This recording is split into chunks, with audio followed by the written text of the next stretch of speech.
चल सोनी आवाज अपने यार ने हथा जितना नस गए नाखुर मैंडे हथी लग से हया कर जे कदे कोई है भी ते नहीं नहीं हुण नहीं हया करना तुण ते होर खर्चा करना सोने करके विच ऐसा वात तक किन पैसे आने शर्म कर बगैर तो तोड़ी माव नहीं जाईते वे पर चबला में इस नाल ना लगा पाया मैं अपनी कुकड़ी ना लगा पाया चोर चपट कर रखिया ओ भरजाई परेशान थी उन्हें नी कोई लोड़ नहीं है। शुक्र कर इमरान खान इना निकम्या कुकड़ियां दे के कै खाड़े तला छोड़ा ना और वन संगियां कुकड़ी नपवा पुलो सुना साथ गिना है जे वजीर आजम होने कुकड़ियां देने पुत्र तुसी चाहने हो एक एक गोती दे मैं जानना तुसा इमरान खान ना वास्ते ही रोकवाएं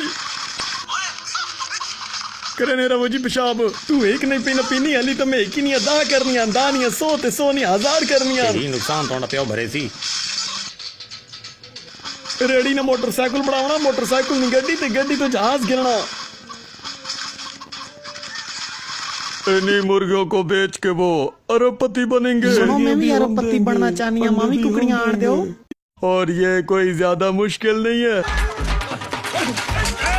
इस काम के लिए सिर्फ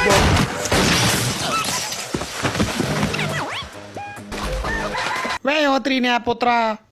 और कुकड़ियां नाल नहीं मो लोग तरक्की करे ने जितना नुकसान की थी आना सारा लिखी आओ 10,000 40,000 80,000 वही के यार अली कारोबार शुरू ही नहीं किया तो नुकसान होने पैन वो तो रेकी कुकड़ी ना जिखाड़ा करके दई ओ थल्ले आ शेख चिली नुकसान कौन भरे सी तुडे वजीर आजम 100 दिन बाद कुकड़ियां बचियां ते तो मैंने बच्चा है का कुकड़ी बच सी